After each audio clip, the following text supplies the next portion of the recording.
Good morning, students.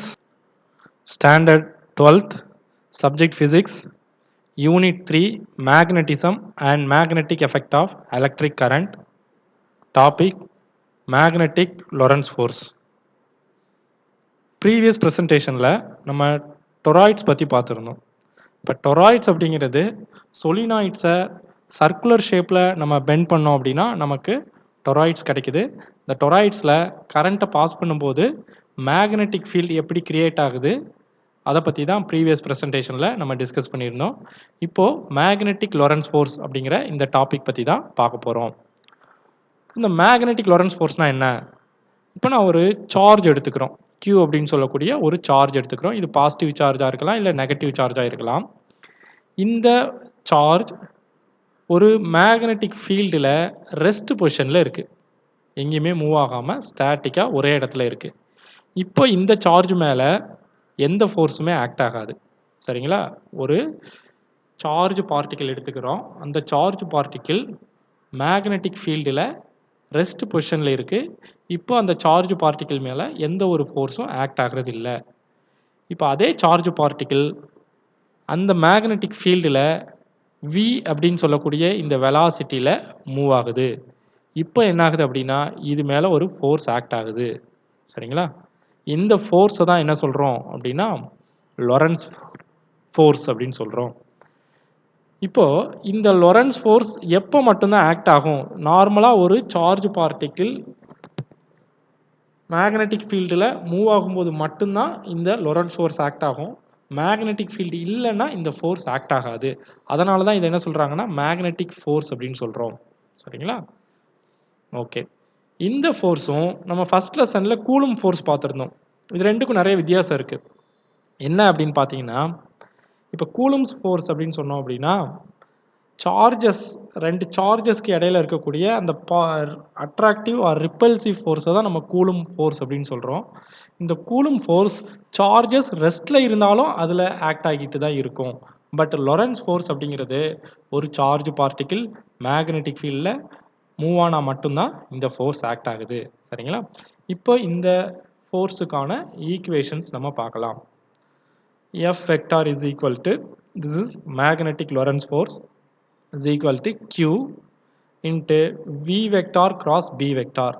இதில் Q அப்படிங்கிறது charge of the particle, V அப்படிங்கிறது velocity of the particle and B அப்படிங்கிறது magnetic field. இப்போ இதில் இது எல்லாமே வெக்டார் ப்ராடக்ட் தான். ஏன் அப்படின்னா V அப்படிங்கிறது வெக்டார் தான், வெலாசிட்டி, Bங்கிறது மேக்னெட்டிக் ஃபீல்டு, அதுவும் வெக்டார். இந்த ரெண்டு வெக்டாரை மல்டிப்ளை பண்ணி கிடைக்கக்கூடிய ஆன்சர் ஃபோர்ஸ் அதுவும் ஒரு வெக்டார் குவான்டிட்டி தான். ஸோ இந்த ப்ராடக்ட்டுக்கு பேர் என்ன அப்படின்னா கிராஸ் ப்ராடக்ட்.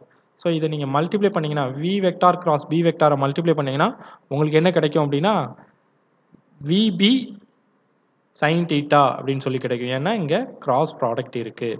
சரிங்களா? ஓகே. இப்போ இது வந்து நார்மலாக மேக்னெட்டிக் ஃபீல்டு மட்டும் இருந்துச்சுன்னா இந்த மாதிரியான ஈக்குவேஷன் நமக்கு கிடைக்கும்.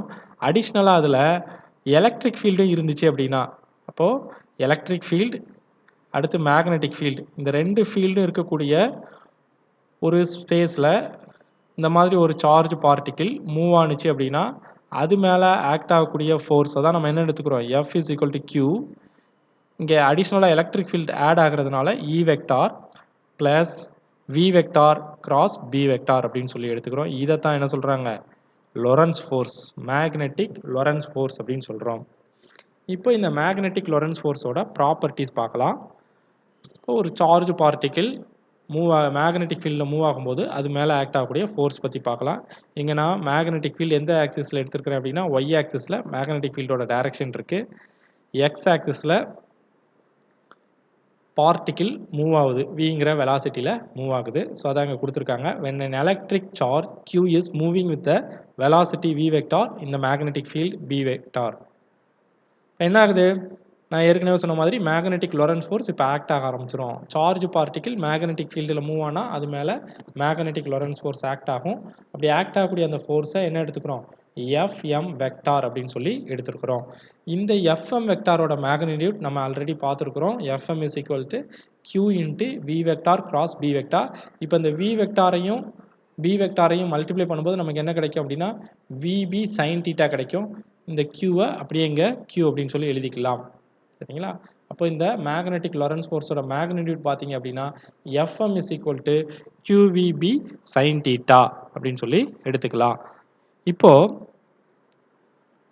இதான் அந்த மேக்னிடியூட் இப்போ பார்த்தோம். இந்த மேக்னிடியூட்டோட ஃபார்முலால இருந்து நம்ம என்ன பண்ணலாம்னா சில ரிசல்ட்டை ஃபைண்ட் அவுட் பண்ணலாம்.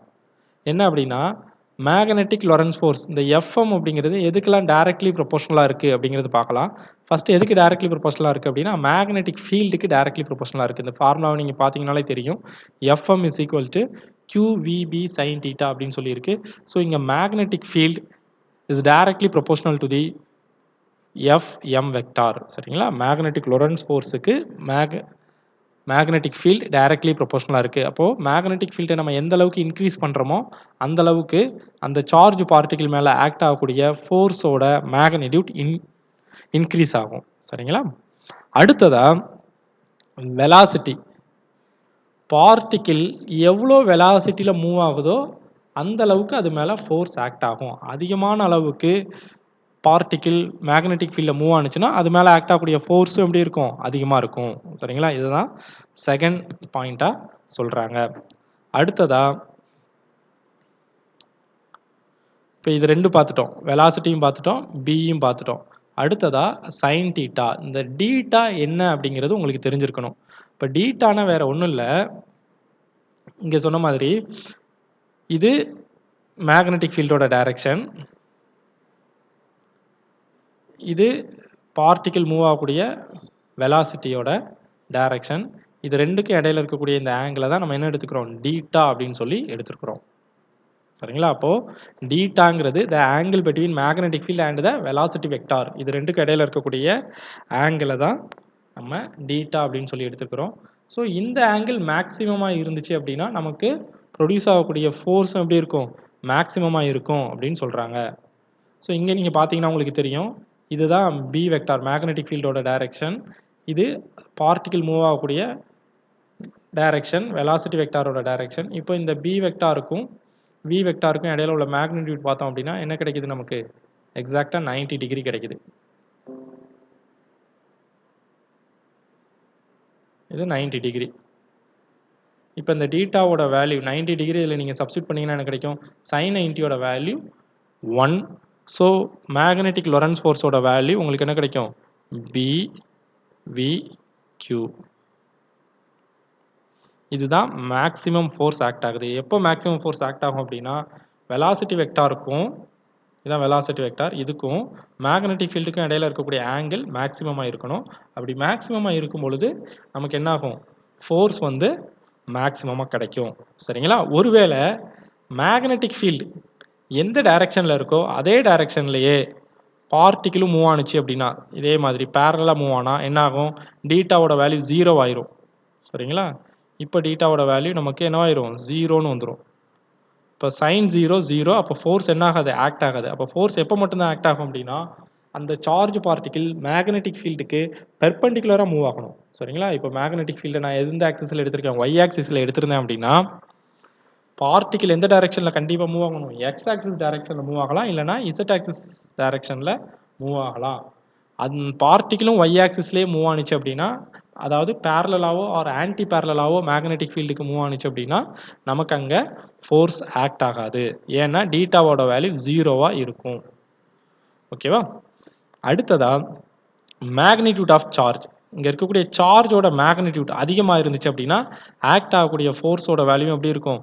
அதிகமாக இருக்கும். அதான் சொல்கிறாங்க Fm is directly proportional to the magnitude of the charge அப்படின்னு சொல்கிறாங்க. அடுத்ததா இந்த டைரக்ஷன் ஆஃப் ஃபோர்ஸ் எப்போது எப்படி இருக்கும் அப்படின்னா வெலாசிட்டி வெக்டாருக்கும் மேக்னெட்டிக் ஃபீல்டுக்கும் பெர்பெண்டிகுலராக இருக்கும். சரிங்களா? அப்போ வி வெக்டாருக்கும் பி வெக்டாருக்கும் பெர்பெண்டிகுலராக இருக்கும். அதான் இந்த டயக்ராமில் கொடுத்துருக்காங்க. இங்கே நீங்கள் கவனிச்சிங்கன்னா தெரியும், இது பி வெக்டார், இது எக்ஸ் ஆக்சிஸ் நம்ம எடுத்துக்கிறோம். வெலாசிட்டி வெக்டார், இது இசட் ஆக்சிஸ். அப்போ இது எக்ஸ் இசட் அப்படின்னு இருந்தால் கண்டிப்பாக ஃபோர்ஸ் என்ன பண்ணும்? ஒய் ஆக்சிஸ் டைரக்ஷனில் தான் ஆக்ட் ஆகும். மூணும் ஒன்றுக்கு ஒன்று எப்படி இருக்கணும்? மியூச்சுவலி பெர்பெண்டிகுலராக இருக்கும். Force, magnetic field, velocity vector இதெல்லாம் மியூச்சுவலி பெர்பெண்டிகுலராக இருக்கும். சரிங்களா? அதான் இதில் இண்டிகேட் பண்ணி காட்டியிருக்கிறாங்க. அடுத்ததா சார்ஜோட மேக்னிடியூட். சரிங்களா, சார்ஜ் வந்து ப்ளஸ்ஸாகவும் இருக்கலாம், இல்லைனா மைனஸாகவும் இருக்கலாம். இப்போ இங்கே நீங்கள் கவனிச்சிங்கன்னா ப்ளஸ் சார்ஜாக இருந்தால் ஃபோர்ஸோட டைரக்ஷன் பாருங்கள், பாசிட்டிவ் ஒய் ஆக்சிஸ் டைரக்ஷனில் ஆக்ட் ஆகுது. இதே சார்ஜோட மேக்னிடியூட் பாருங்கள், நெகட்டிவாக இருந்துச்சு அப்படின்னா ஃபோர்ஸ் எந்த டைரக்ஷனில் ஆக்ட் ஆகுது, நெகட்டிவ் ஒய் ஆக்சிஸ் டைரக்ஷனில் ஆக்ட் ஆகுது. சரிங்களா, அப்போது சார்ஜோட மேக்னிடியூட்டுக்கு ஏற்றாப்புல நமக்கு ஆக்ட் ஆகக்கூடிய ஃபோர்ஸோட டைரக்ஷன் நமக்கு சேஞ்ச் ஆகும் அப்படின்னு சொல்கிறாங்க. அடுத்ததா நம்ம ஏற்கனவே அந்த பாயிண்ட் பார்த்துட்டோம். Velocity vector of charge Q அது மேக்னெட்டிக் ஃபீல்டுக்கு பேரலாக இருந்துச்சு அப்படின்னா, இப்போ ஃபார் எக்ஸாம்பிள் இங்கே எடுத்துக்கிறோம், இதான் மேக்னெட்டிக் ஃபீல்டோட டைரக்ஷன். இந்த டைரக்ஷன்லேயே சார்ஜும் மூவ் ஆனிச்சு அப்படின்னா ஆங்கிள் நமக்கு என்ன ஆயிரும், ஜீரோன்னு மாறிடும். ஏன்னா ரெண்டுமே பேரலாக இருக்குல்ல, ஸோ ஜீரோன்னு மாறிடும். ஆங்கிள் ஜீரோவாக மாறினா F is equal to BQV sin θன்னு இருக்கு. அதில் sin 0 போட்டிங்கன்னா மொத்தமாக ஃபோர்ஸோட வேல்யூ என்ன மாறிடும், ஜீரோவாக மாறிடும். ஸோ இதெல்லாம் வந்து இந்த மேக்னெட்டிக் லொரன்ஸ் ஃபோர்ஸோட முக்கியமான இம்பார்ட்டன்ட் பாயிண்ட்ஸ். இதில் நீங்கள் ஹைலைட்டாக என்னெல்லாம் தெரிஞ்சிருக்கணும் அப்படின்னா, மேக்னெட்டிக் லொரன்ஸ் ஃபோர்ஸ் எப்போ ஆக்ட் ஆகும் அப்படின்னா, ஒரு சார்ஜ் பார்ட்டிக்கிள் மேக்னெட்டிக் ஃபீல்டில் என்டர் ஆகும்போது அது மேலே என்ன ஆகும், இந்த மேக்னெட்டிக் லொரன்ஸ் ஃபோர்ஸ் ஆக்ட் ஆகும். இதுதான் ஃபர்ஸ்ட் பாயிண்ட். அப்படி ஆக்ட் ஆகக்கூடிய அந்த ஃபோர்ஸோட magnitude F is equal to Q into V cross B. சரிங்களா, இதோட மேக்னிடியூட் அப்படின்னு எழுதிக்கிட்டோம் அப்படின்னா F is equal to BQV sin θ அப்படின்னு சொல்லி எழுதிக்கலாம். அடுத்ததா எப்போ இந்த ஃபோர்ஸோட மேக்னிடியூட் மேக்ஸிமமாக இருக்கும் அப்படின்னா, வெலாசிட்டி வெக்டாருக்கும் மேக்னெட்டிக் ஃபீல்டுக்கும் இடையில இருக்கக்கூடிய ஆங்கிள் மேக்ஸிமமாக இருந்துச்சு அப்படின்னா ஃபோர்ஸ் மேக்ஸிமமாக இருக்கும். அடுத்ததா எப்போ ஃபோர்ஸ் ஜீரோவாக இருக்கும் அப்படின்னா, ஒன்று சார்ஜ் வந்து ரெஸ்ட்டில் இருந்தாலும் அது மேலே ஃபோர்ஸ் ஆக்ட் ஆகாது, அப்பவும் ஃபோர்ஸை நம்ம என்ன எடுத்துக்கலாம், ஜீரோன்னு எடுத்துக்கலாம். அடுத்ததா சார்ஜ் மூவ் ஆகக்கூடிய அந்த சார்ஜோட வெலாசிட்டி வெக்டார் மேக்னெட்டிக் ஃபீல்டுக்கு பேரலாக இருந்தாலும் அங்கே ஆங்கிள் வந்து டீட்டாவோட வேல்யூ ஜீரோன்னு ஆயிரும். இப்போ அப்பவும் ஃபோர்ஸ் நமக்கு என்னவாயிரும், ஜீரோ தான் கிடைக்கும். சரிங்களா, இதெல்லாம் மேக்னெட்டிக் லொரன்ஸ் ஃபோர்ஸோட ப்ராப்பர்ட்டிஸ். இப்போ இதில் இருந்து ஒரு டெஃபினிஷன் கொடுத்துருக்குறாங்க. என்ன டெஃபினிஷன் அப்படின்னு பார்த்தீங்க அப்படின்னா, டெஸ்லாவுக்கான டெஃபினிஷன் இதில் இருந்து எழுத போகிறோம். சரிங்களா, டெஸ்லா அப்படின்னா அது எதுக்கான யூனிட் அப்படின்னு உங்களுக்கு தெரியும், மேக்னெட்டிக் ஃபீல்டுக்கான யூனிட்டை தான் நம்ம என்ன எடுத்துப்போம், டெஸ்லா அப்படின்னு சொல்லி எடுத்துப்போம். இது அந்த சயின்டிஸ்டோட நேம் நிக்கோலஸ் டெஸ்லா அப்படிங்கிற அவரோட நேமுக்காக, அவரை ஹானர் பண்ணுறதுக்காக இந்த யூனிட்டை யூஸ் பண்ணுறாங்க.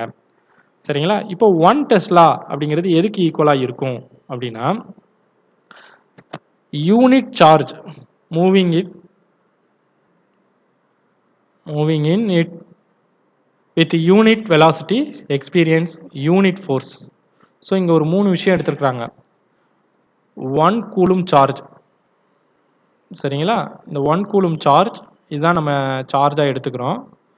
இந்த 1 கூலும் சார்ஜ் எவ்வளோ வெலாசிட்டியில் மூவ் ஆகுது அப்படின்னா 1 மீட்டர் செகண்ட் மைனஸ் 1 இந்த அளவுக்கு வெலாசிட்டியில் இது மூவ் ஆகணும்.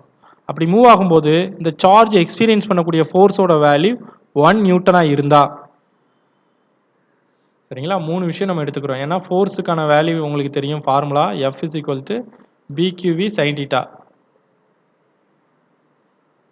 இப்போ இதில் பியோட வேல்யூ 1 டெஸ்லான்னு எப்போ இருக்கும் அப்படின்னா, இதில் மூவ் ஆகக்கூடிய சார்ஜோட வேல்யூ 1 கூலும்னு இருக்கணும். அந்த சார்ஜ் எவ்வளோ வெலாசிட்டியில் மூவ் ஆகணும் அப்படின்னா 1 மீட்டர் செகண்ட் மைனஸ் 1 அப்படிங்கிற வெலாசிட்டியில் மூவ் ஆகணும்.